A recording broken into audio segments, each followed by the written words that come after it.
No, we are clear today.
All right, welcome in, everybody. Sports Daily on a Friday. We're wrapping up the week. It's been a busy week. It's been a crazy week, long week. Round 2 of the Masters day, I think. Weather looking good. Tommy, All the way get to round 2 today. Yeah, I think we should be okay. Round 2 is they finished up round 1 a little bit ago, so we should be okay to get back on track. So we'll get to that. We'll get to round 1. It really heats up on the weekend, but we'll get Tommy's take on the first round, what's happening there. We'll get you all caught up. Rashee Rice news today to get to as well. Kentucky coaching search news, all of it. I'm Jacob Albracht alongside Tommy Castor, Max Power producing. This is Sports Daily. The KFH hotline is open for you at 869-1240. It's always open for you. You can also leave us your comments on our video streams, which are available for you on Facebook, on YouTube, and on X. So lots of different ways to get in touch with the program. We'll talk about those streaking Royals, now up to 7 games, and they take the streak on the road now. We'll take a look at that. What happened yesterday, another blowout win. You like their chances again here tonight. All of those things and more to get to on Sports Daily. Tommy, how are you on this Friday? Man, I'm good. Nail on the head when you said it's been a busy week. I feel like it's just kind of been a blur. Some weeks kind of drag on. This one has not. I'm ready for this weekend. I'm ready to kind of just relax a little bit, watch a lot of golf, and just kind of enjoy the Masters and everything that comes along with it. So Masters for you takes center stage right over everything. Absolutely. For 4 days. Well, yeah, absolutely. Yeah. And, yesterday was a busy day. I had it on in the background. I didn't get a chance to really lock in until the evening. And the nice thing with the weather delay was that they played all the way until sunset on the East Coast. So I got a chance to watch it. I got home from work, and that was good. And then I was up this morning, had it on. I should be able to lock in quite a bit more as the weekend goes on. So some players have started their second rounds, I believe, and some are still finishing their first, if I'm reading this correctly. So we'll keep you up to speed. The 2 locals we're following, Gary Woodland and Adam Hadwin, are Hadwin had a better round than Goodland yesterday, but they've got some work to do today. Tiger Woods, I didn't see where he finished. He was 1 under when I was continuing to pay attention, which I think is he ended at 1 over. 1 over. So yeah, he bogeyed the last hole, and his group just wrapped up round 1 a little bit ago. So he bogeyed 18 to wrap up his first round. But overall, I thought Tiger looked basically as sharp as he could. I don't think he's going to be a guy that can come out and dominate anymore, obviously, but he hung in there. It's a tough course. It was windy yesterday. He knows how to play it better than anybody else. But I thought overall, good first round showing for Tiger. Yeah, I did too. He looks fine. Hopefully he can just make it into the weekend and we can continue to pay attention that way. All right, let's talk about I think, Tommy, let's start with Rashee Rice. So Rashee Rice, we've been sort of waiting. It's been slow going. He's well represented on the legal side, very famous attorney in that area. It has been slow going, I think, for some people in the public, but I think this is all relatively normal to a big crime scene like we had there for this to move a little slower because they have to do a big investigation. So Rice and then Teddy Knox, who also plays football, but at SMU where Rice used to play. were arrested, and Knox has been suspended from SMU. So right now, the charges here in that 6-vehicle crash, there are 8 of them. 6 counts of collision involving bodily injury, 1 count of collision involving serious bodily injury, and a count of aggravated assault. That's the I believe most serious one. There's nothing there, Tommy, that I see about fleeing the scene, which is interesting. But that aggravated assault is probably not good. I think that, first time offender, which I believe that Rice is probably not jail time here, if I had to guess. But again, we don't know. We need some police reports and things like that. But I imagine he could probably avoid jail time here, as well represented as he is. But he's not going to avoid an NFL suspension. So, if we're taking swings at how many games that might be and how quickly that happens, I don't know if he's in a real good position to like appeal something unless they feel like it's too big a suspension. They appeal almost everything. And sometimes this stuff takes a long time to sort itself out. Remember, Alvin Kamara is a good example of that. I would say 4 games is going to be a minimum here. And that's probably a pretty good place to start as you think about it from the Chiefs' perspective and what they might need to do. He's going to miss time because of this. I mean, there's almost no way you see those kinds of charges and he just is like, okay, in the league. That's not going to happen. So he's going to miss time. I think with Hollywood Brown, it helps, but I do again, and we've talked about this so many times. I don't know if it's the draft, which is in now 2 weeks away. I don't know if it's the draft, but at least in free agency, the Chiefs have got to add something to the room, because this is going to, at minimum, be, he's going to miss a significant amount of time that, and it could be more. So I think they've got to get out there and address it to some degree in free agency. And they've used some of the money that they've built up in some deals otherwise, but I think they probably still have the wiggle room to get out there and get somebody in there just in case.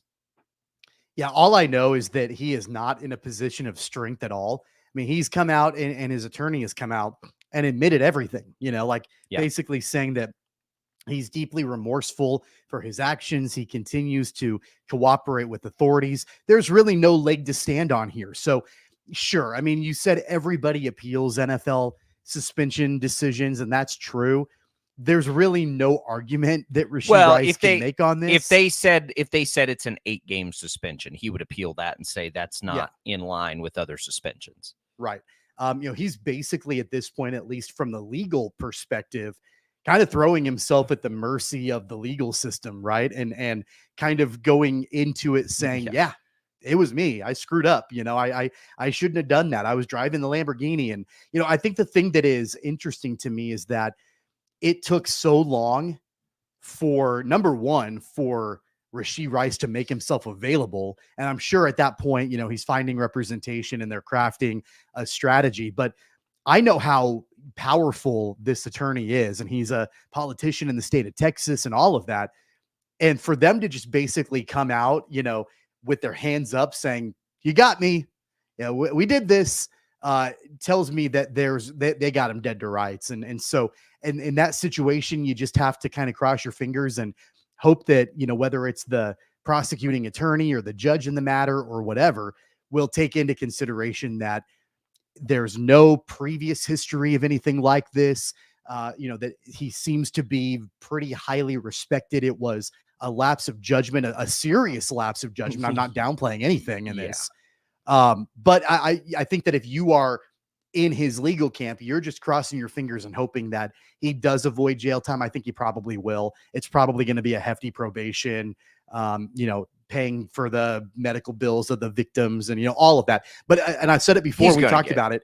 He's going to get sued. I mean, thank God that nobody was seriously injured or killed in this, because I think somebody was seriously injured. You'd be talking about long time prison I think, time, it's interesting because I do, I want to always try to understand and be reasonable in the situation. Young person made a critically stupid mistake and is very lucky nobody was killed. No doubt about that. Should that be, the reason and the thing that we always look at with Rashee Rice, who, by all accounts, has never been in trouble before? Certainly not. Made a huge mistake. But I do think you also have to put yourself in the shoes of the people that were involved in this accident for no reason other than somebody made a really stupid decision. Like, put yourself. I read an account where, a woman had to be helped out by, like, couldn't even get out of the car. A guy had to climb. Like, just imagine yourself being in their shoes. And what would you want to see here? Right? What justice do you feel like you need to see? So I don't want to just like make this water under the bridge, like, oh, everything will be fine. Yeah, no. But not even like insincere. I just mean that Rashee Rice right now needs to, like, his primary concern is not going to jail, right? Like that, we're trying to, because this is a sports show, we're trying to look at this from a perspective of a football player and what the Chiefs need to do. But I mean, there are bad decisions and there are really bad decisions. And he made a really bad decision and got very, very, very, very, very, very lucky. Okay. So there's no taking for granted, I don't think, on his part. He's going to be suspended. This is going to cost him millions of dollars because he's going to be sued, inevitably. There will be a civil case against him in this. And he'll have to first navigate the legal situation in this. And then he'll need to navigate that. And then it's like, okay, now what happens as a football player? And so no matter what, this is a long-lasting endeavor. Who knows what all comes out of it? Who knows if other charges could be coming.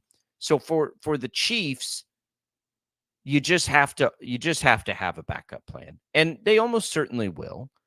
We saw this why McCole Hardman was a member of the Chiefs for so long, because they thought Tyreek Hill was going to be in big trouble. Now that didn't happen. This one will happen, right? There's an admission of guilt here. Like, there's no, like, we got to let the legal system play itself out in this. You don't have the legal system's played itself out, and Rashee Rice is on camera and has admitted that he did something bad here. So Chiefs have got to have a backup plan. And I don't know what it means for Rice. I don't know when he'll be suspended by the league, but he will be suspended by the league. My guess is this is moving along quickly enough that, honestly, I think a best case scenario for Rashee Rice, Tommy, is to be suspended for the first 4 games of this season. Because the longer this drags out, the worse it probably is. So, if all this comes through, he's turned himself in, he's already been released, he'll go through. I don't know that you need a trial here if he's admitting guilt, right? Yeah, and I think that's what they're trying to do also, is expedite this a little bit, and move through the process, which is surprising considering how long it took for him to come forward and all of that. Now it's kind of like, all right, we're ready to go. Like, we don't have any kind of defense. We're just going to throw ourselves again at the mercy of the court. I think the other thing that Rashee Rice should be doing, if he isn't already, is throwing himself at the mercy of Brett Veach and Andy Reid, and maybe even Clark Hunt, and saying, look, I'm a young kid. I made a stupid decision. Thank God that I basically got a miracle and didn't really like screw up a ton of things for people, and all of that. I promise you, it's an isolated thing. It's a one-time situation. This will never happen again, because he's absolutely 100% talented. But keep in mind, remember what the Kansas City Chiefs did when they were dealing with the Kareem Hunt situation. Tyreek Hill was a little bit different because there wasn't a smoking gun in that situation. Well, he never was like charged with anything. He wasn't charged, but Kareem Hunt, he was on video, beating up somebody in a woman in a hotel hallway, and they cut ties with him immediately. And he was incredibly talented. He was their starting running back at that time. So if I'm Rashee Rice, it doesn't matter how talented you are. If there's a smoking gun, and there is a smoking gun in this situation, they could easily just cut him, right? And just move on from him. They're not going to, I don't think. But if I'm Rashee Rice, I'm making sure that I'm making all of them feel comfortable that this was a one-time thing. I made a stupid decision. I'm a young kid, and it will never happen again. Frank Clark is not a first-time offender, and they were, perfectly willing to give him another chance when he was driving around with machine guns in his front seat. So I think that they're not gonna do anything crazy with Rashee Rice right now. the reality is, if there's a total admission of guilt and all this stuff, this isn't going to take as long as some of these do. I suspect that the league can make a decision rather quickly and come in and just, suspend him for whatever time they deem necessary. We'll see if he appeals it, but it's going to be a suspension, and it will. The only reason I bring any of that up is to say it's going to come this year. I would think this won't be one of those linger into next season. There's nothing really to slow things down, unless there are other charges brought. We'll know exactly what the situation is. He's already said he did it. All of this stuff. There's probably going to be some sort of bargain made because he has a really good attorney. And, and there you go. Max chimed in, sent a message, and just said, if that's us, we'd be in jail. I don't know. I mean, not if you had a good attorney and you were a first-time offender. I mean, that's the reality here, is he's got that at least to lean on. And yeah, he can afford a good attorney too, which might be the difference between us and him. But it doesn't matter. The reality is he's going to miss time this year, and the Chiefs will have to decide if they think they need to address that and think they can be okay without him, which is hard to imagine for me right now that they would think that with another year in the teeth of Travis Kelce. Hollywood Brown's great, but Hollywood Brown is great with the current, with the mix that's already there. So we'll see. Look, we'll see. We gotta get to that point. But the draft is in 2 weeks, and that's what makes this very urgent. And we'll continue to follow it and sort of see how things fall, and maybe we'll get indications of things between now and then. A couple other stories we want to get to today as we head into our first break. We're going to talk about, Mark Pope, who looks like he's going to be the guy in Kentucky. The Shohei Ohtani story. We've got details now. Boy, I got to tell you.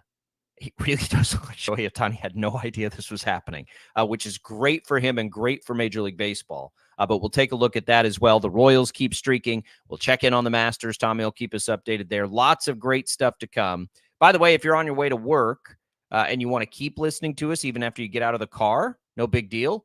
Just download the Odyssey app. You can do that. Download the app, visit Odyssey.com, search for KFH. You can listen live. You can listen to us in podcast format after the show. Lots of good things for you there at the Odyssey app. We're going to take our first break. When we come back, how about this Kentucky coach? You think those Kentucky fans that ran Cal out of town are thrilled today about Mark Pope? We'll dig into it. Mark Pope might be great. I have nothing against Mark Pope, but man, talking about misplaying your hand, we'll call it. We'll be back. More Sports Daily right after this.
Time to get back to the sports talk. All right, let's do this thing. Go! Sports Daily is on KFH.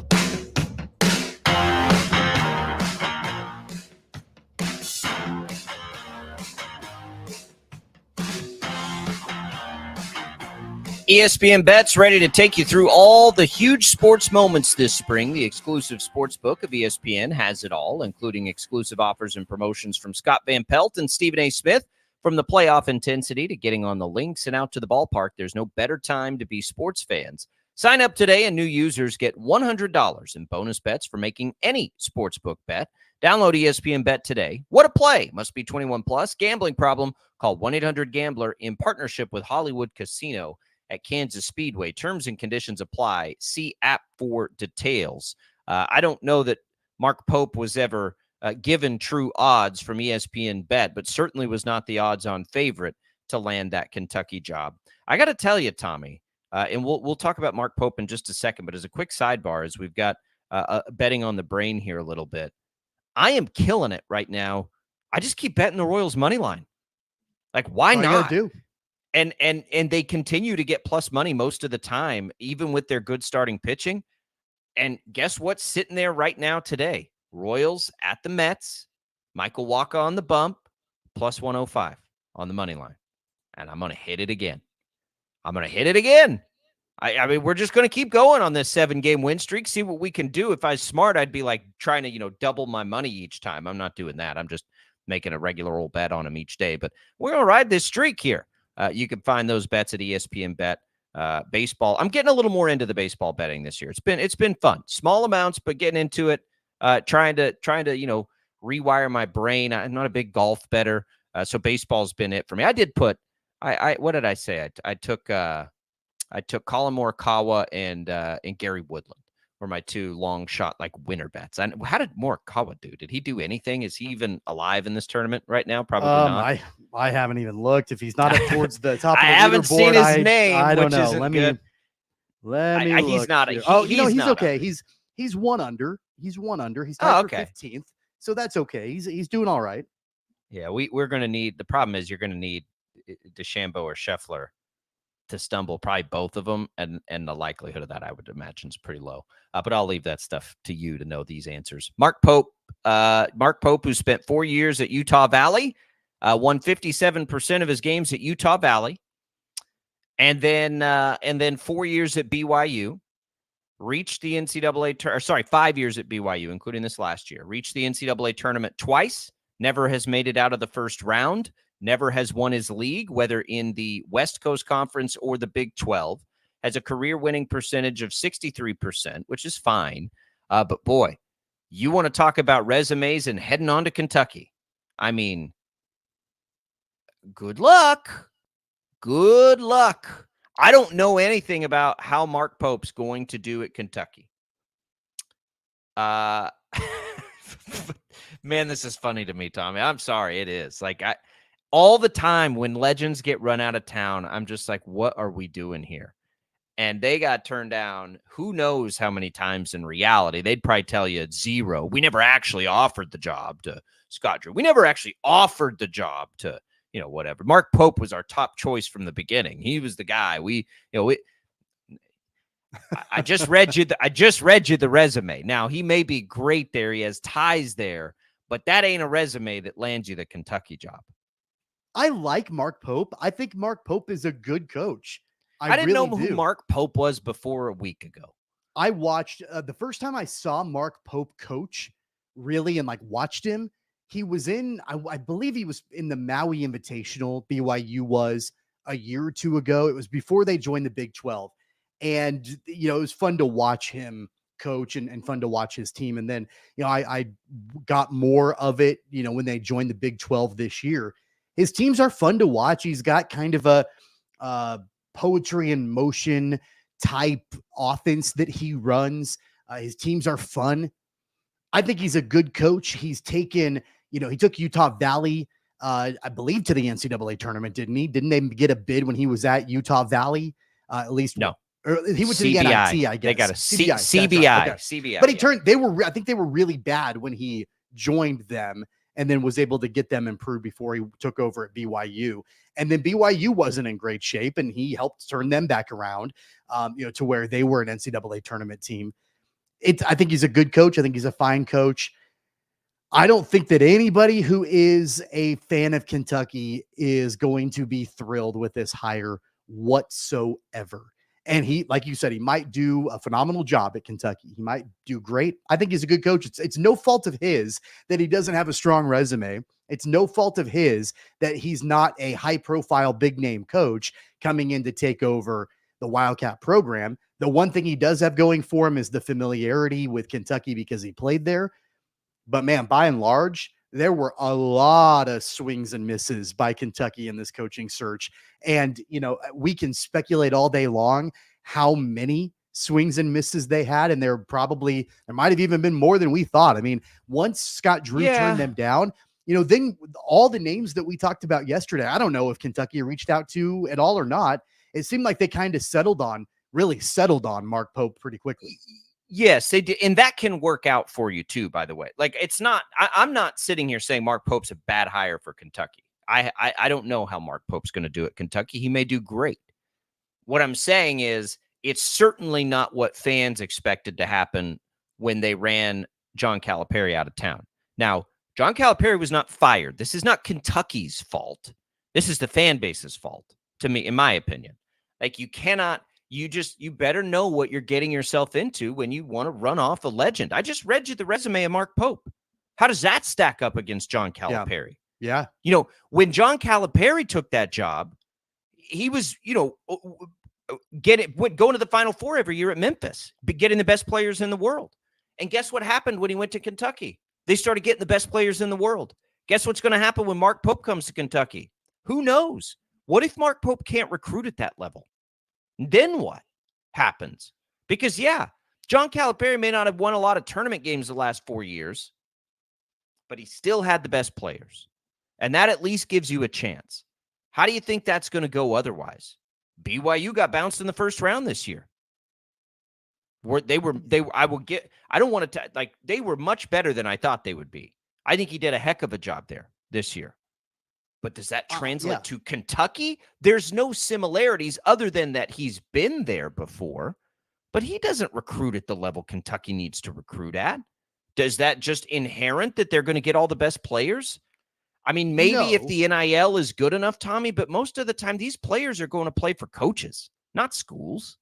I think the other thing that we need to keep in mind and have some perspective on is the number of times that there are programs that bring in coaches that they have a really strong feeling that even they might not be large, that the chops are there. For instance, I think a great example of that in the last couple of years is a guy by the name of Dan Hurley at UConn. Now, Hurley had the notable name, the last name, but UConn hired him from Rhode Island. I don't know if he was the top choice. I don't remember, but but my point is that it's not always the most high profile name. Totally agree. That can get the job and that can have a significant amount of success. Is that going to be Mark Pope? I don't know. The jury is going to be out on that, but he does have a track record of winning. He does. And he has connections to the program. He does. But from just I think the right word would be from an optics point of view, and with how large of a job Kentucky is. What is his connection to the program, by the way? He played. Like, what did he do there? He played. I thought he coached there. No, he didn't even coach there. No, he played there. Okay, so this is Mark Pope's background. He played. I think he played for Cal, I want to say, originally, and was the Pac-10 Freshman of the Year back in '92. Then he transferred to Kentucky, played under Pitino at Kentucky. He was at Washington. I think he might have been there. Washington. I think he might have been at Kentucky when Pitino left and Tubby Smith took over. I think he was really good at Kentucky. I think he was a captain his senior year. Played in the NBA. So they had a few years in the NBA and then started his coaching journey. So never coached at Kentucky, but he's got a connection to that program. The thing is, I'm not willing to say this is a bad hire because I don't know, But I do think that because of the optics of what the Kentucky job is, that nobody is going to be happy with this. Right. There are two different things happening here. Again, I'm with you. He may be great at Kentucky. I don't know. I also don't think that coaching decisions are just what everybody thinks the obvious choice is. And that's across all sports, not just men's basketball. A couple of football examples. Chris Kleiman was not even in Division I when K-State made that. I mean, that jump does not happen, right? From FBS into FCS, sorry, into well, not even just FBS, into Power 5 FBS, right? So that jump doesn't happen. Not only does it not typically happen, but when it does, it usually doesn't work. So that's where that what Chris Kleiman has done at K-State is remarkable, because I think of this is a larger jump, but the University of Missouri in basketball. Remember, they hired the guy that was at like the Division II, like I think he might have been at, I don't know, Central Missouri or whatever. He went from D2 to the University of Missouri to coach men's basketball. Kim Anderson, maybe. Regardless, it was a disaster. It did not go well for the Missouri basketball team. So like these large jumps, and I'm not saying this one is that. Usually they don't happen, and when they do, they don't typically work out. I think, I mean, but they can work out. It's just, look, it took Les Miles to get to Lance Leipold, right? It took celebrity coaches for years at KU. It's not always that. Like, that doesn't matter. You have to find the right coach, no matter what the resume is. And so we're going to find out. I thought that Pope coached at Kentucky. Now I'm even a little more concerned for him that he hasn't been a part of that process there. Playing and coaching in a place are very different things. So we'll see. I just know for fans, like, let it be a cautionary tale that and it is not like, I know Kentucky fans just think they're going to always get all the best players, but man, that was Cal. More than that was Kentucky. Cal was doing that at Memphis. It was both. It was both. I mean, come on, the caliber of players that Kentucky has gotten historically, even before Calipari. I mean, it was both. I think it wasn't 100% John Calipari. Probably wasn't 50-50 either. It was some combination of that. But there are players that, the allure of Kentucky, it's going to bring him in regardless of the coach. Now, Calipari clearly had a large role to play in that, but it's not 100%. I'm trying to look up the 2000s. I'm trying to look at Billy Gillespie's classes here, because I think it was way more Cal than it was Kentucky. A hard comparison, because Billy Gillespie was terrible.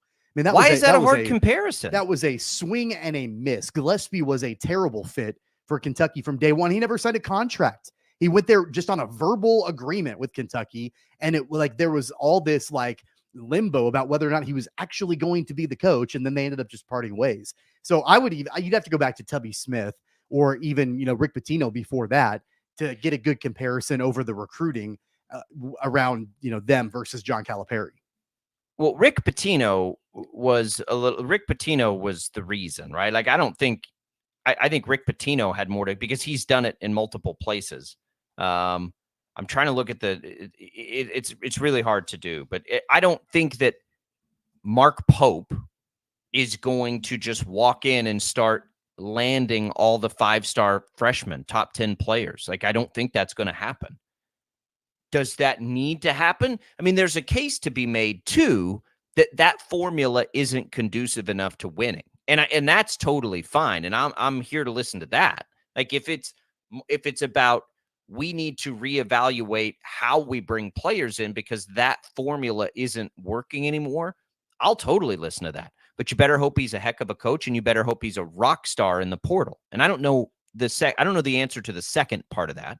I think he's a pretty good coach. Don't get me wrong. He's done a good job at BYU. He did a great job in the Big 12 in year one. So I'll give him credit there. I don't know how he is in the portal, right? BYU is a different animal than everywhere else. It's totally different than Kentucky. So let's not try to compare recruiting BYU to recruiting Kentucky. I don't know how that's going to go. And I don't want to see this guy fail either, as much as this is all hilarious to me. As Kentucky fans thought they were literally going to give Dan Hurley a call and he was going to leave UConn. I think, Tommy, there is a large portion of Big Blue Nation today that thought when they ran Cal out of town, As soon as Dan Hurley was done winning his second championship, they'd give him a call, pay him a bunch of money, and he'd jump to Kentucky. That's what they thought was going to happen here. Or they'd give Jay Wright a call. Hey, Jay, you were doing this great thing at Villanova. You stepped away. We know you want to come back here. Like, there's reports they weren't even interested in Billy Gillispie. Did you know that Gillispie, when he was at Kentucky, he was able to just 2 years. Billy Donovan, yeah. In 2 years, he was able to get 3 5-star recruits, 5 4-star recruits to come and play for him. And a lot of them transferred out when he left. But I mean, he was an excellent recruiter. He came, and it could have very well just been him. But I think a lot of it was Kentucky. I mean, he was a good recruiter before, too. He was. He's always been a good recruiter. I think that there is, again, it's really difficult to compare that. But, yeah, come on. Some of it has got to be the fact that you are coaching at Kentucky. There's no question Kentucky, because the other part is NIL. NIL protects recruiters, I think, now more than ever. Like, I think you can go to these kinds of schools and you don't have to be the best recruiter to get good players because you're going to be able to pay players. So it's easier, I think, right? But it's not going to be at the high school level, at the NBA level, right? The NBA players, it's not going to be like it was for Cal. There's nobody in the country outside of probably Coach K that got that level of talent as largely and consistently as Cal has done. And so, no, I don't think he's going to walk in the door and get that. Now, again, that may not be the kind of player that's the best fit. That's fine. All of this to me is so funny because Kentucky fans, not the school didn't fire Cal, thought, they were going to be able to go hire anybody they wanted to. Like, why not go hire Greg Popovich? Like, that's their thinking. Like, right? Anybody will take this job. This is the best job in the world. Okay. It's clearly not. And 2, you better hope that it doesn't get worse. Like, how much wiggle room, Tommy, is there to get better than what Cal was doing versus to get worse? The reality is, and this is why I think this job got turned down a few times, the likelihood for it to get worse is so much greater than the likelihood for it to get better. Now, it can, right? It totally can. The first round exits, I get a standard, but you better be careful what you wish for, or you're going to end up with a guy who's coached in, a Power 5 conference for 1 year. And never reached an NCAA tournament at a smaller school before that. Do you think that there are parallels? Because I've gone back and I've looked at, the history of coaches at Kentucky over the last 30 years or so. You go back to Tubby Smith. He won a national championship at Kentucky, but towards the end of his tenure, he was under a lot of criticism by the fan base because he wasn't consistently getting them back to Final Fours. If you'll recall, Tubby Smith didn't get fired from Kentucky. He resigned to take the head coaching job at the University of Minnesota. They went out and they got Billy Gillispie. It lasted 2 years. It was a disaster before they brought in Calipari. Like, are there some parallels here? I'm not saying Tubby Smith is at the same level as John Calipari, but there are some similarities with the fact that Tubby Smith left on his own. He left Kentucky on his own to go to Minnesota. Like, that's kind of Calipari in Kentucky to go on his own decision. Tubby Smith, okay, who he really, he didn't have a ton of time. So it's his hiring was sort of like this, right? He was at Tulsa for a while, then Georgia had a flash in the pan success there. When Tubby Smith was at Kentucky, Tommy, he won the league. I'm looking at this, look, 5 out of his first 8 years, he won the league, reached the second round of the NCAA, won a national championship, reached 3 other Elite Eights, 2 other Sweet 16s. And we're talking like, this is a stretch. You're looking at this, like he made it to the round of 32 twice in his first 8 years. Okay. Every other year, he made it to the second weekend at least, and sometimes further, including that national championship, right? Then the last 2 years there, they reached the second round of the tournament. He won 76% of his games. He left. Cal left. That's what I'm talking about with Scott Drew. Like, why in the hell would you do that?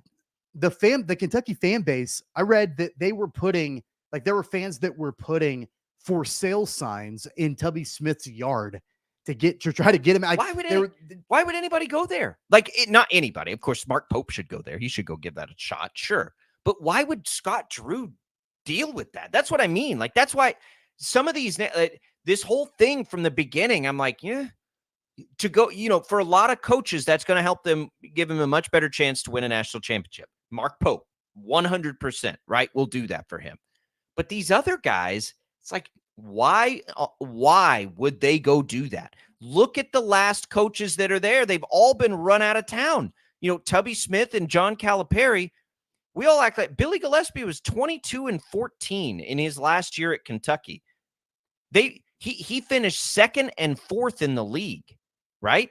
Like, it wasn't as bad as we're making it out to be for 2 years in. You think Mark Pope's going to do that?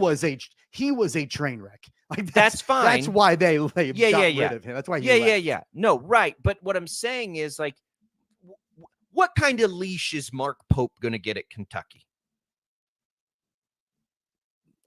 Probably not a good one. Not a long one. Right. Like, there's no, I'm trying not to, Mark Pope may kill it here. I have no idea. He might be good. Again, I didn't know who he was before this job search. I haven't paid, and I watched BYU basketball. I didn't know who their coach was, but it's just really, really funny and silly to me that fan bases do this. And there aren't a lot of them that would do this. University of Kansas isn't going to do this. Duke's not going to do this. North Carolina's not going to do this. Kentucky's that program in college basketball, right? They're the ones that will do this. And it's just like, you guys are nuts, man. Like, what are you doing running Cal out right now? My goodness. All right, we got to take a quick break. We got Royals baseball to talk about, the Shohei Ohtani situation. We'll get you caught up on the Masters. What do you think of that hire at Kentucky? 869-1240 is the number to call. Corey wants us to talk some Royals. We're going to do that top of the next hour, Corey. We'll come back. We'll get a few things set for you, and we'll roll through this Friday edition of Sports Daily.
The commercials are over. Yo, I haven't got all day. 869-1240. Time to get busy. This is Sports Daily on KFH.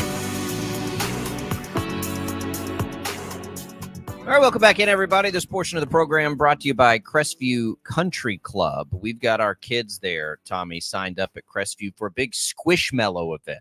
So, we talk about the pool and the golf and everything. You and I are both out at Crestview. The stuff that we use over there more than anything are these kids' things. I don't know if I think your sons are probably a little too young to be into these.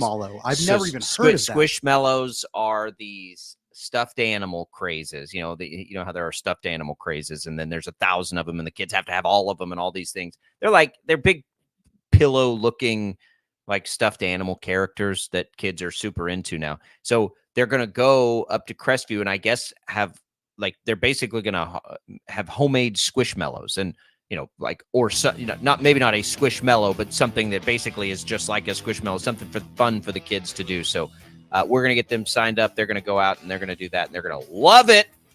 They're going to love it. That's awesome. Anything that they can do to have your kids, be entertained for a while, I'm on board with that. And, Crestview does a phenomenal job of making that sort of thing happen. Yeah, they got lots of summer camps going right now, too. We only have about 8,000 Squishmallows. We need more. That's what we need. All right, when we come back, Corey wants us to talk Royals. Corey, you get your wish. Top of the next hour, we're going streaking down by the quad. 7 straight. The Royals on a roll, baby. We're going to talk about it next on Sports Daily.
Now,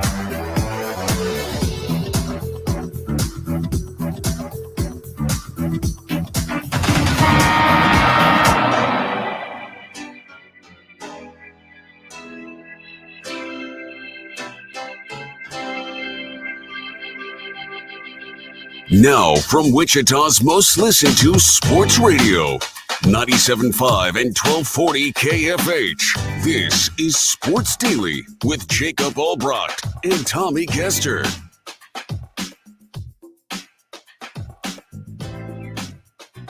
All right, welcome back in, everybody. Sports Daily here, rolling into hour number 2, taking your calls, your comments. It's all available for you. The KFH hotline, 869-1240.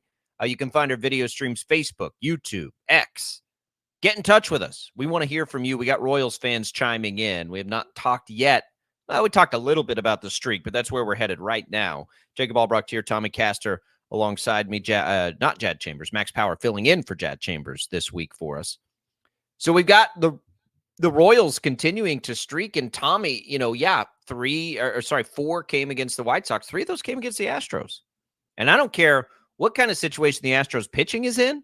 The Astros lineup is loaded, and the Royals just took them at home. Now they go on the road. They'll play 3 against the Mets. They get 3 more against the White Sox. Who knows how long this thing can go? One thing is becoming abundantly clear, and I'm a firm believer that this matters in Major League Baseball. They've got that swag, Tommy. Like, they do have that attitude and this was interesting last year, because I don't think last year it's that they didn't have that. In fact, I think it became pretty clear they maintained, a pretty positive attitude despite some just terrible April baseball. But they still have it, and it feels like it's a good clubhouse, and they're grooving, and now they've got good pitching to back them up, at least good starting pitching. And here we go, man. Like, I'm telling you, like, this thing feels real. And I know it's a win streak, and so I'm trying not to, only get excited, because there's, baseball's a streaky sport anyway. But I don't think it's just that. I think it's the things we're seeing within that are like all the things we talked about before the season. Well, they've got to be good in the starting rotation after spending all that money. They are. They've got to have some young players really step it up offensively. That's happening. It's all happening. And I think it's pretty real. I mean, yeah, you did it against the White Sox, but their run differential is very real. The things that are happening for them are the things that happen for playoff baseball teams. It's the little things too. And all you have to do is go back to even just the game yesterday, out to a 9-0 lead, a 9-run first inning for Kansas City. And they're rolling along and things are looking really good. In the 4th, Brady Singer has a little bit of trouble, gives up an earned run. Nick Anderson comes in. He's pitching in the 6th inning. He gives up 2 runs.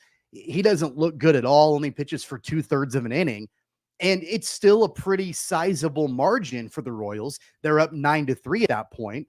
But then here come the bats again and just blow the doors wide open, and they end up winning 13-3. So they didn't put it on cruise control when they were up 9-0 or when they were up 9-3. The bats still continued to come alive. It's those little things. It's not staying complacent and being able to put together a complete 9-inning baseball game, even when you're up 9-0 in the first inning. It's happened before. I've seen it where teams get out to huge leads early in a game, and then they get a little complacent. They take their foot off the gas. They're like, we got this. And then here come, the other team, and they've got an epic comeback, because at that point they've got nothing to lose. And, it ends up getting interesting. The Royals just, they gave up a couple of runs midway through the game, and then the bats just continued and they blew it back wide open. So it's those little things, like you mentioned, that's what we see from playoff baseball teams. So I don't think that it is premature or overstating it to say we're seeing the Royals play right now, at least, like they are a playoff baseball team.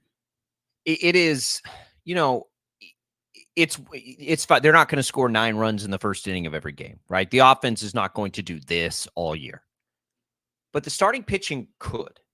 And that's where it gets really interesting. Like, it's very clear to see a path for the Royals to win this division. Or maybe we undersold it. Maybe they can compete for a wild card. I mean, maybe there's 3 of them now. So, what's that going to take? I would say 85 wins at absolute minimum on either of those, probably closer to 90 on the wild card or more. Is that achievable? I think that it is. And maybe it's not with the roster like it looks today, but I would have a hard time believing that this team wouldn't be aggressive at the deadline. They were aggressive in the offseason.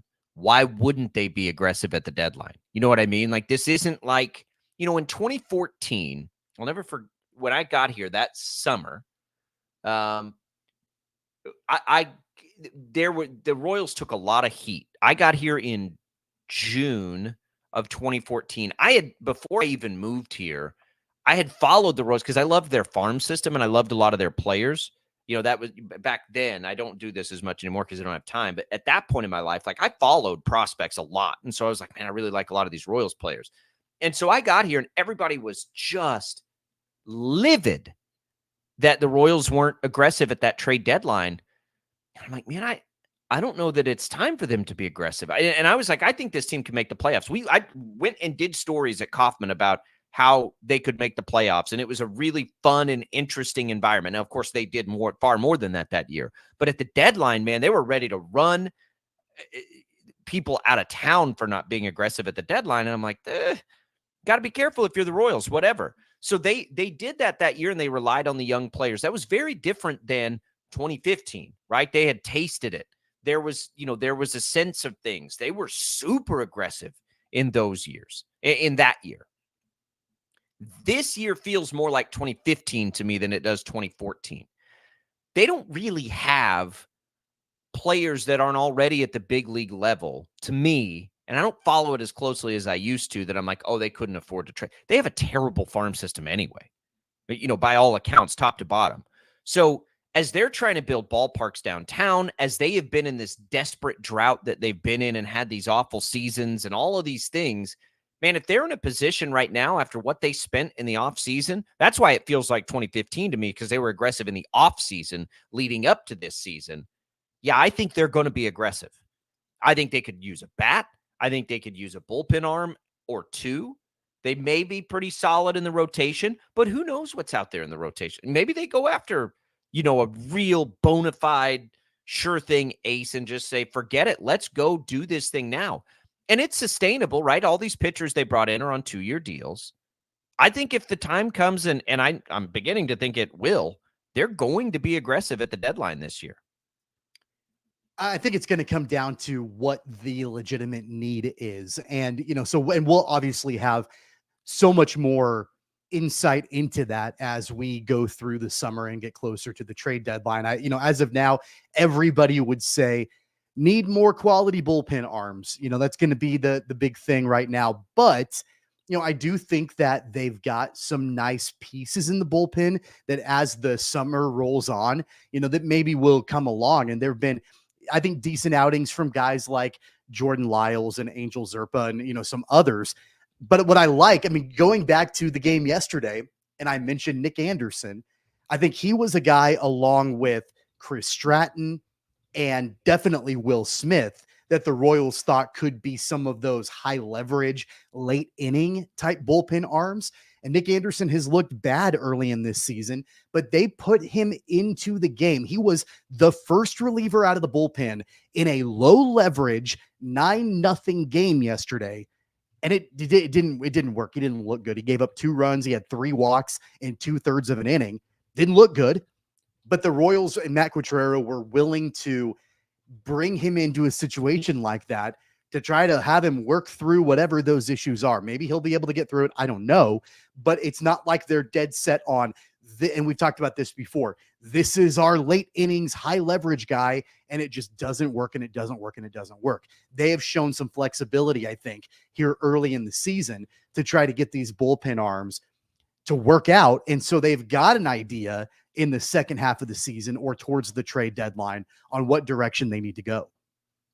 Yeah, it's it is. I don't know I don't think they're not going to get into a situation, I don't think, where it's like, all right, let's go get the biggest bat on the market. I don't think that's going to happen. Now, there'll be other bats available that they could probably be in the mix for, but they're not going to go to that stratosphere. I think what's more likely is they would get involved with really high-end bullpen guys, right? Imagine being on the other side of the Aroldis Chapman trade. Now, that's a bad example because obviously the Royals love their return on that in Cole Reagans, but just, put them in that situation where it's like, okay, Cole Reagans was traded because he didn't really have a fit at the time in Texas. Now, they'd love to have him now, but he was blocked, right? They didn't have a place for him. And so if the Royals get into a situation where they've got a pretty good, right, minor league pitcher, a decent you're not trading the top end. But if a guy like Aroldis Chapman is on the market, and remember, when they traded him, he was a star, right? He looked good, and he sort of wore down, but at that time, he looked great. If that kind of player is out there, and that's what we find out is what they need, which if I had to guess, I would guess that's what they'll end up needing. I think they'd absolutely be willing to do that, do a deal just like that. Because if Singer's for real, and there's a decent chance that that's real, right? We've seen flashes of this from Singer. We obviously believe in Reagans, Waka, Lugo. We're in on those guys. You got 4 starters here. Alec Marsh has been fine too. I mean, he's not a superstar. He's been fine. I don't know what as a fifth starter in the rotation. Exactly. Sure, I'll take him all day long. Exactly. And so it becomes like, yeah, I think we could afford to trade that to go try to get into the postseason, get into the mix. They have, Tommy, it ain't that hard to make a case for Bobby Witt Jr. as the best player in the American League. Now, Juan Soto's got something to say about that right now, obviously. There are a lot of great players in baseball, across baseball, but I would say this. I don't think the Royals would trade Bobby Witt Jr. 1-for-1 for any player in baseball. I'll put it that way. This dude is a star, and he does all the things that the best players right now in baseball do, all of them, and plays shortstop, right? So they are. It is time. If this is for real, and I think that it is, it's time for the Royals to be aggressive at the deadline if they need to be. And I am so dadgum happy for Royals fans right now. Such great baseball fans. It has been a really unfortunate last 6 years. Like really, it hurts my heart to have so many great baseball fans have at times an unwatchable product. Now you get to reap the rewards of all that suffering. I am so excited for this summer. And I'll be really sad. Like, I'll be sports devastated if this isn't for real. If this unravels and they're not, that will suck because this has been awesome. It's been a lot of fun to watch. The team is contagious, just like that last round was. And I hope it's for real, and I think it is. I think we're seeing the things now that tell you, look, they may not make the playoffs, right? But that doesn't mean this can't be an awesome season. I think the chances of this not being a really fun and awesome season are very, very, very low right now. And we're only, we're like 2 weeks into the season, but it feels that way, and I think it's real. Yeah, I think it does too. They're 9-4 right now, and I'm going to continue to harp on this. I feel like it's an everyday thing. You go back to the first couple of games of the year, they could have won 2 of those games that they lost. So you could be looking at an 11-2, I think, conceivable record right now through the first 13 games. Sure. That sort of thing, that sort of clip, you're not going to keep up forever because it's a long season and all of that. But man, I just think that overall, you've got a team that is showing that this is not fluky. It's not a flash in the pan. It is sustainable to an extent, maybe not at this exact clip. I saw that, I think it was Fangraphs, has the Royals projected win total right now at 81 and 81 at 500 even. I'd like to think that, with the way they've started this season, that they can finish over 500. But as we talked about before, the AL Central is maybe a division that you could still compete for a division title at 500. But they've gotten their projected win total up to right around 500. If they keep this up, they could very easily be looking at a final record, over 500. I don't know how far we're talking here, but this could be a team that is for real. I know that I was, pretty on board and clear with the thought that it was not a team that could probably win a wild card spot. But if this keeps up in any capacity, maybe they could. I think they will. I think we should have paid more attention to the fact that Vegas had them 20 wins better.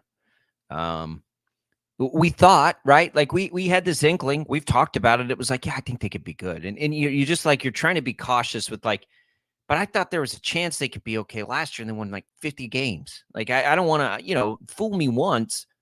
But man, when Vegas put them at, what did they had them at like 74 or something like that. Mm-hmm. We should have paid more attention to the fact that Vegas had them 20 wins better and really taken advantage of that. Now, look, I was still able. I told you this. ESPN bet 200 to 1 odds. I don't know. Let me look right now at what those are, because before it was like 3 games into this streak, I got them at 200 to 1. Let's see if they're still there. Yeah, they're down to 75 to 1. They've gone from 200 to 1 to 75 to 1 in a week. Vegas is scared right now, Tommy. They're scared. We got them on the ropes here. What did I put? Did like you do your futures bet? Did you? Yeah, absolutely. Bet? Yeah. When I saw 3 games, and I'm pretty sure it was it's either right after the White Sox series or the first win of the Astros series. Man, this pitching is too real to not take a swing at it. Right? To look at the Diamondbacks. The Diamondbacks made the World Series last year. Right? The Rangers were a little more, that wasn't a long shot. That wasn't wild and crazy. The Diamondbacks made the World Series last year. So I'm like, this pitching, Orioles, they got one of the best players in the world. Yeah, let's roll with it. 200 down to 75 to 1 now. So, I don't know that I'd take it at 75 to 1. I probably still would if I was a Royals fan, but I did get it. I got it at 200 to 1. I think I put $10 on it. So we'll see what happens, but it's going to be fun. I'm jacked up, man. I'm jacked up. You can hear all the Royals games here, or most of the Royals games, we should say, right here on KFH. They'll conflict with Wichita State baseball. Really, what's funny is every game of this Florida Atlantic series runs up against the Royals. So the Odyssey app is a good way to check those out while they battle the schedule here with Wichita State. But we've got you covered on that. Man, I'm so happy for you, Royals fans. Ken points out the Astros like 6 of 38 with runners in scoring position. That's not sustainable, probably, to hold a team to doing that. So again, like, they're not going to win 100 games. They're not going to continue at this clip. We're just trying to project out what we've seen for 2 weeks over the course of an entire season. And I think if you're being real about that, there's absolutely a path to the division. I'm beginning to think there may be a path to a wild card spot. Now, that is because what is a wild card spot going to take this year in this year's American League? I think it's going to take 90. 90 was the number that came to my mind. That's a stretch. And I think that's what we saw. I think that's the kind of jump the Diamondbacks made last year. So it's not like it doesn't happen. It happens pretty often, actually, in baseball. But it's a big jump, and we'll see. The division, I don't think will take 90, although Cleveland and Detroit are on the way up, and we already liked, Minnesota. So the division may actually end up being better than we thought, certainly. So maybe the wild card is the ticket. I don't know. I just know that I love it. Way to go, Royals. Keep us interested. Love having relevant summer baseball. Please and thank you. All right, let's take a quick break. Let's keep talking about baseball. This Shohei Ohtani stuff, Tommy, he may be totally clear on this. Like, it may be just totally I don't know if everybody out there has followed what came out yesterday in some of the details on this, but it really is like, this is all this other guy, and Shohei just kind of got screwed on this deal. I don't think he knew. Does he get any of that money back that this guy stole? How?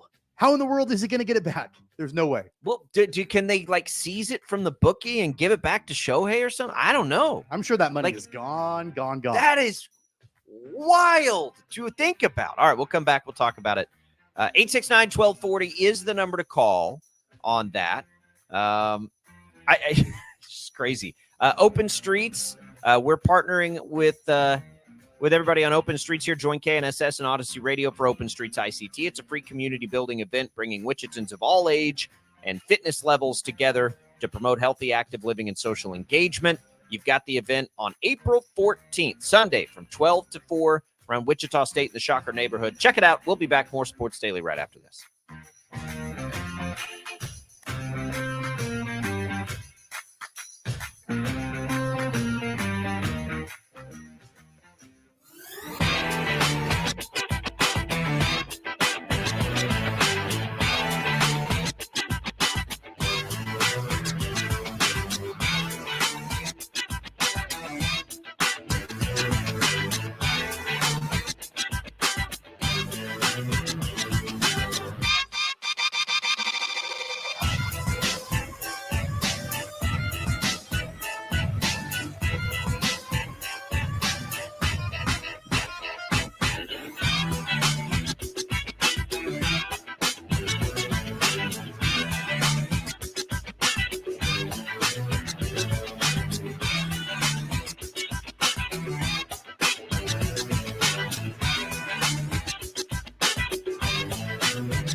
KFH.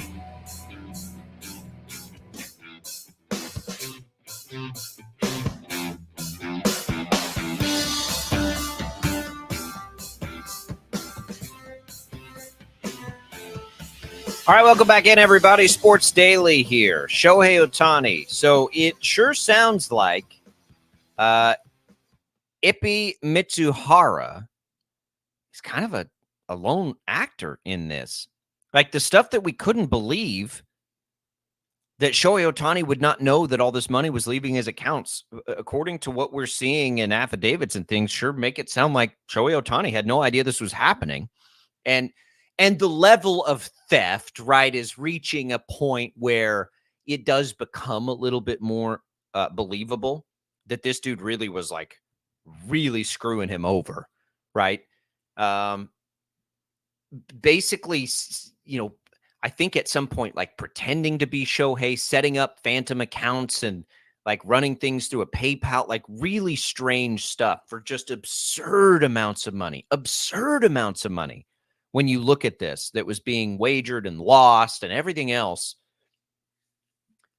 So look, a couple of things that are really important. I think in all of it, somebody has determined that no bets were made on baseball. I think somebody went through the thousands of messages over this time between the interpreter and Shohei, because Shohei basically said, take all my stuff and look through it. I don't care. They've gone through it apparently, and there are thousands and thousands of messages. None of it mentions any of this. I don't think Shohei had I don't think he had any idea this was happening. And while it seems silly for $16 million to walk away and you not know it, I do wonder often, Tommy, like how on earth do you manage that much money when you have it? And the rest of us are just trying to be thousandaires. We're watching the bank account, right? Like we got to know, like you got to make sure there's enough in there to pay the bills, right?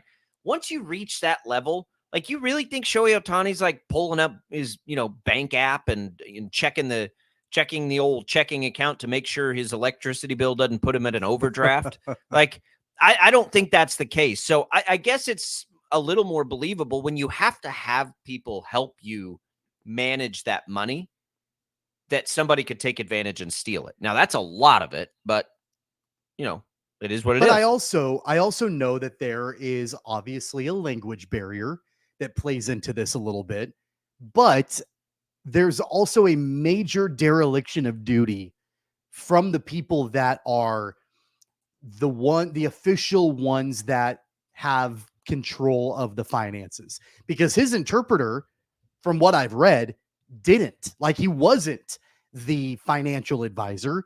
He wasn't in control of the assets and the bank accounts and all of that, but he convinced the banks, he convinced, the financial advisors, the people who did have control, that Shohei had authorized him to have access, and they believed him. They didn't verify.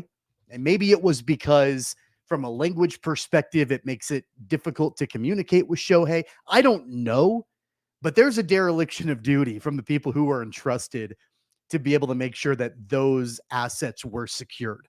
That doesn't make an excuse for the interpreter. I mean, the interpreter absolutely deceived them and committed fraud and all of that, per this affidavit.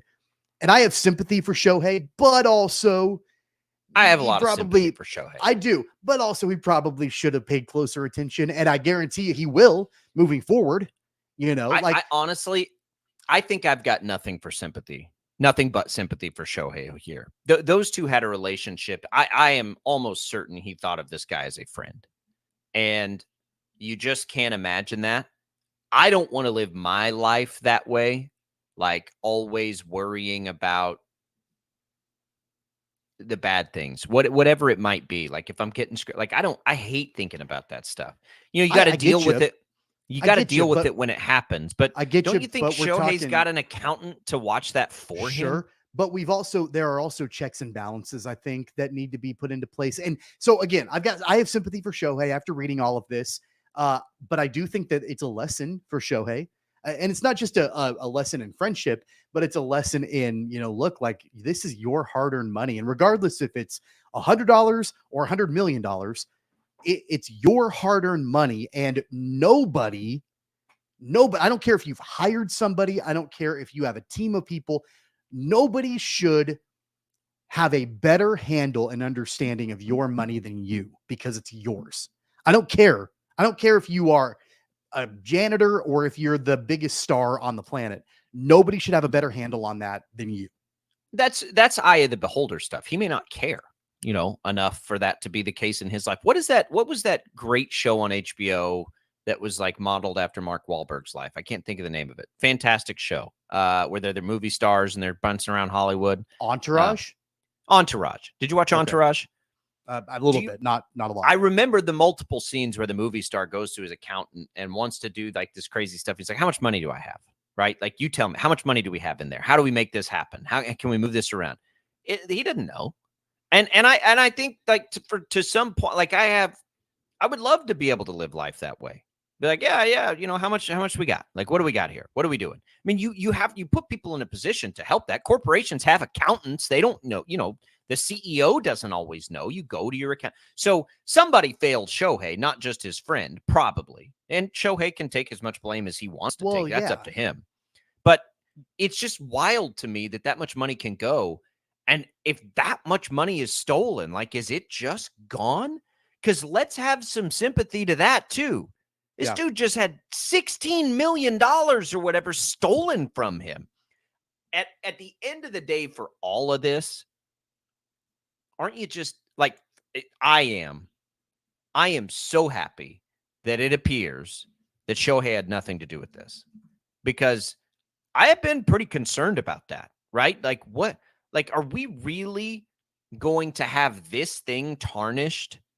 Like, this amazing thing that's come to baseball, this gift to bring attention and stardom, like the thing we've been starved for in baseball for years is a true bona fide superstar that everybody wants to pay attention to. I mean, it's been since Barry Bonds, I think, since we've had that. So I'm really happy, and on one hand, that it appears Shohei had nothing to do with this, and we can just be done with that part of it at least, and he can just go back to playing baseball, and we can go back to, marveling at how great a baseball player he is. And we don't have to worry about as much of this stuff. But man, on the other side of it, it is wild. That how do illegal bookmakers still operate this way? I mean, you just go download an app and make your bets. Like, why do you need an illegal bookmaker for that stuff? Because he was stealing the money. He was stealing the money from Shohei. Like it was that's well, but he had access to the money though. He could have still deposited the money somewhere else. I think he was taking the money and then just putting it in his own stuff. Well, right. But if let's say you connect Shohei's bank account to DraftKings, don't you think that's going to be maybe traced so. back to you? Yeah. Maybe so. If it's off but I don't books think it was Shohei's. I don't think it was Shohei's bank account. He was like, I think he was funneling it to a separate account. Like, it might have been, but still, you got to read that report. You got to read that report. I mean, it's out of Hollywood. Like, hey, can you set this account up for me to basically like can you set up a direct deposit account or something? And this guy's like, yeah, sure. And then just like sets it up to a side thing that it's crazy, man. I like, read the report that the it's bookie, wild. The bookie texted the interpreter and said that I'm watching Shohei right now. I'm just going to go up and talk to him. You know, like just like wild. Yeah. And that's hey, the other why thing aren't you too. returning my calls? I'm looking at Shohei here. Like, we got to make a documentary about this or a movie. That's the other thing too from all of this is that this had been going on for a while. And so again, I want to be very clear. If Shohei was not involved in this, I do have sympathy for him. I do. I genuinely do. But how did this take so long? How did it take so long for it to come to light? And not just from Shohei's perspective, but his financial people, his accountants, his bankers, all of that. How did it take so long for this now to just come to light? That kind of baffles me. I don't, because it was maybe, I don't know. I thought about that too. And we're speculating a ton. I want to make that very clear. I thought that the way to me that would be able to happen is if you funneled off an amount that's consistent. You know what I mean? Like it's just a consistent amount being taken away. And so you're still getting the same amount consistently. Like, let's say you do jump on the banking app and you see your deposits are all the same. What you're not realizing is some of that money is being, kicked off somewhere else. That's probably how I would guess. So I'm not sure. It is staggering and a stark reminder of how much of a problem some people have with this. My goodness, what a story. Like, you want to talk about, we finally got the Manti Te'o documentary all this time. Let's not wait that long to get this one, because this is crazy. It's not the same thing, but it's kind of the same thing, right? You're just like, how could that even happen? And it's the same sort of thing. You got a trusting person that just totally gets taken advantage of. And they happen. The other part of it, too, is, don't you think Shohei Ohtani's got enough on his plate trying to be the best baseball player in the world? You know what I mean? And show up to commercial shoots and deal with the, with the travel things and a language barrier and all the things he's already got to deal with. The more I hear and read that report, I suppose the less stunned I am that he really didn't know much about it. But I think, all things considered, what's important here for baseball, as I really don't think this is going to affect Shohei much. I think he's fine. I mean, he lost a bunch of money. It affects him personally. But for all the rest of us, I don't think we're in any danger of like Shohei getting suspended or something like that. Sounds like he was a total victim of massive theft. So hate to hear that for him, but he'll make it back up. I think he's got a pretty good deal. Yeah, I think pretty good I think he will. I think he'll be okay. He'll be all right. And he'll be all right. assuming that this is just a massive theft. I mean, I'm sure that we're looking at prison time. I mean, we're talking about millions and millions of dollars. We're looking at big time prison toast. Time. Yeah. So I think that Shohei will probably be okay. Man, what a wild story. There's still conspiracy theorists out there like Rick, by the way, who thinks this is all a cover up by Major League Baseball. Ignorance is bliss, I suppose. If it is, I'd rather, I guess, be ignorant to it and just, I want to watch Shohei Ohtani play baseball. I don't think that's the case. I'm, being facetious. Let's take a quick break. Tommy's going to get us updated on the Masters. They're going in round 2. What's of interest to us now, and what do we need to be watching for? We'll do that. We'll sweep our way through some more headlines, get you set up for the weekend as well. Sports Daily, rolling forward on a Friday.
You got hits. Go ahead. I think I want to hear this. Sports Daily is on KFH.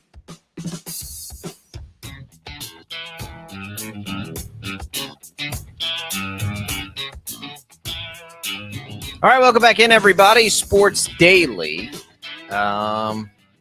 We have made the rounds today. Tommy, what's happening? Speaking of rounds, in round 2 of the Masters, one is in the books now. So where are we at with everything else?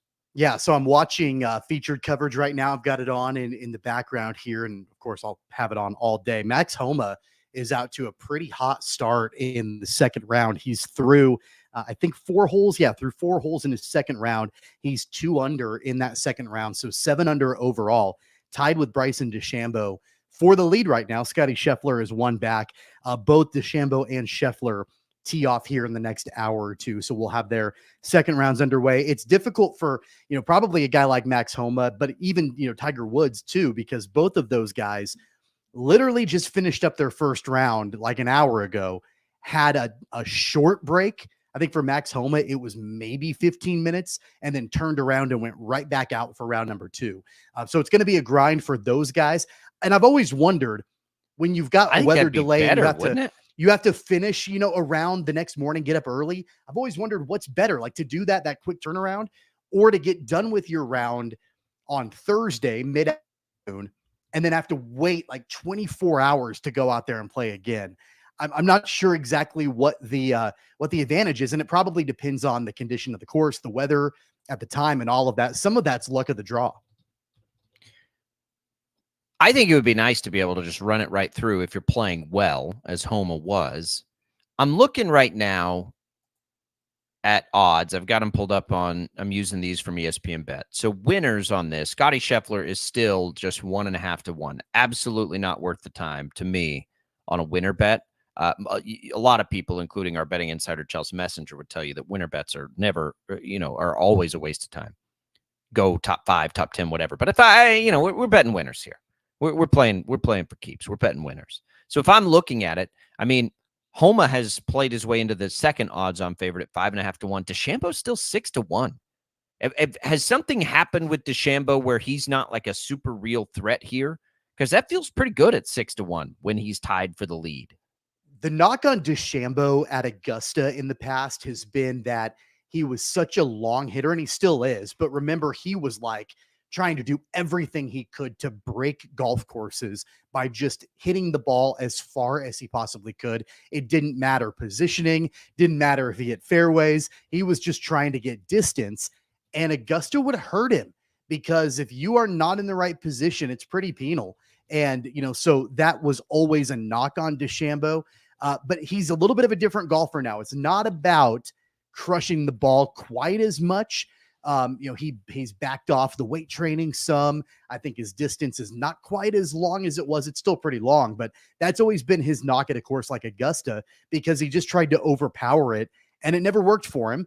But we're seeing some of those changes that he's made at least pay off in the first round. That's why I backed off the weight training too, by the way. So I totally get it. I'm sure. I get it. Yeah, it's a real problem. You were pretty jacked for a while. It's a real problem. So he's there. Cameron Young is probably the next best chance right now at 16 to 1.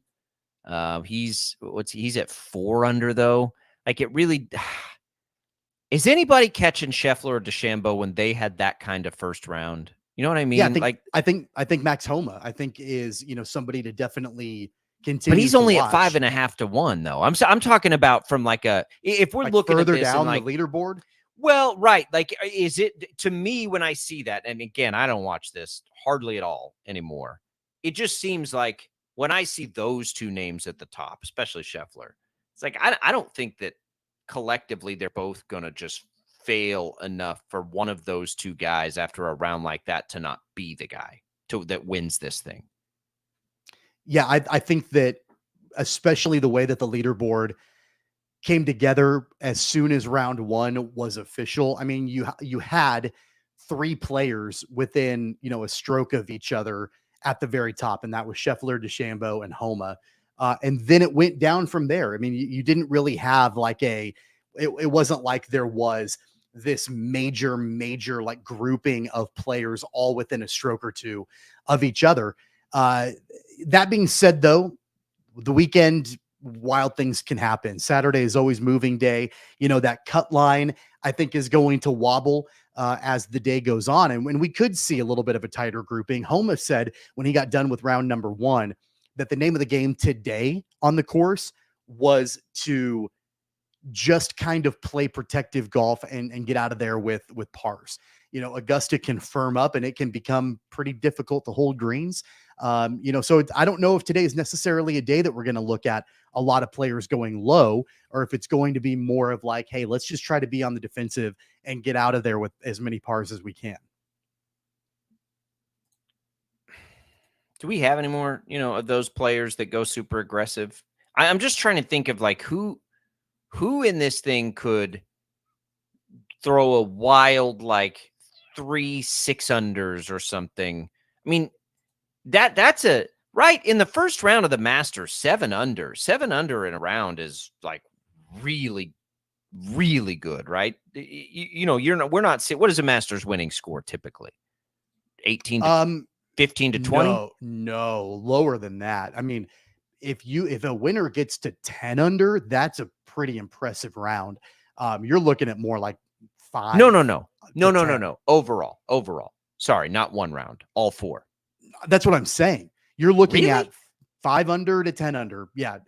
And there have been years where players have gone quite a bit lower, depending on the conditions and that sort of thing. But no, this is not a golf course. It's not a tournament where historically you see players going really low. Well, then that gives me hope. I mean, Dustin Johnson had a 20 under in 2020, but otherwise it went 10 under, 10 under, 12 under in the last few years. Scheffler has his win. So then when I see 7 under in the first round from Scheffler, that's what worries me about anybody else's chances. If we're knowing, but remember, and this is where honestly, every golf course is like this to an extent, but Augusta is extremely like this. The course plays different depending on the conditions. Yesterday, the reason why they were delayed was because of weather, and it was rainy. So it made the greens soft. You could hold greens with your approach shots. You could go after pins, and you could have birdie putts. It also slowed the greens down as players were putting. You didn't have to be defensive. I saw a video earlier in the week before the rain moved in where, there are people just literally dropping golf balls from shoulder height onto a green and just watching them roll forever. And so you've got to be precise on exactly where you're landing the ball. There's not, as far as I can tell, there's not rain in the forecast for the rest of the weekend. So starting today and moving forward, it's going to get firm, it's going to get hard, and it's going to be difficult for greens to hold. So yeah, we saw Scheffler and DeChambeau and even Max Homa go low in round number 1. I don't think that's going to continue as the course goes on. You're going to see a lot more defensive play today and through the weekend. Well, then that does make me want to swing at perhaps some longer shots. Then that does open up the field a little bit, which is good, and which is what I like to see. Jordan Spieth, by the way, in round 1 was like 8 over. Brian Harman, who won the British Open last year, was 9 over after his first round. Like, it is a difficult golf course, and especially when it gets firmed up, you have to be precise and have accuracy. That might be where DeChambeau might have an issue moving forward because he is such a long hitter. You have to be precise and accurate. That's what Scottie Scheffler does better than anybody else. Yeah, that's what makes it hard for me to bet golf, because it does matter. Style, right? Depends on the course, depends on whatever. Other than like Tiger in his prime, that stuff matters, I suppose, where he just was good at everything. It'll be interesting. I hope that it stays crowded at the top, though, and gives us a really good weekend of golf to really enjoy and get in there. That's it for the headlines today, I think. I think we've made it through. It was kind of a big headline day for the show. We had Kentucky decision made. We had the Rashee Rice news way back. By the way, we opened with that. So if you didn't hear, Rice's, he was an arrest, warrant was issued. He turned himself in. He has been released. By our account, he is almost certainly going to face a suspension from the NFL. I think that's the least of his worries right now. Right now, it's when does he get sued? Can he avoid jail time? Because there's a lot of really serious charges in there. Probably not even as serious as some of us might have thought. I can't find a fleeing charge in it, which is interesting, and probably very helpful to his case. I'm not sure why, but there are some very serious charges in there. So he's got other things to worry about besides, his NFL suspension. But from our world, looking at the Chiefs in football, they need to make their decision on that very quickly, because the draft is in 2 weeks. One other headline that I have time to actually talk about, I don't know if you saw this. Tom Brady said on yesterday that he would be open to an NFL return for a contender that called him late in the season. We're never going to be done with this. I mean, he'll be 75 he's trolling years old. Everybody. Yeah, he's trolling. He'll be 75, and then he'll be like, oh yeah, I'll come back and play. I don't think he can, by the way, because he's like a part owner now. Yeah, no, he's just trolling everybody. And honestly, like, maybe there's truth to it. If it was, I don't know, December and you were unbeaten and you lost your quarterback and you're like, Tom, can you come in and help us for a couple of weeks? I mean, maybe he'd entertain that. Why not? It might be fun. But no, I don't know that he can, right? He's an owner now. Doesn't he own part of the Raiders? Unless it was with the Raiders. I mean, maybe you could be an owner player. I'm not sure. I think that's where I think that's where contracts are headed, not too far down the road, is where players will get ownership stakes. But Tom Brady, I don't think we're going to see him play football next year. Never say never. 869-1240. We'll come back. We'll tell you what's on the schedule this weekend next.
Wichita's most listened to sports radio, 97.5 and 1240 KFH.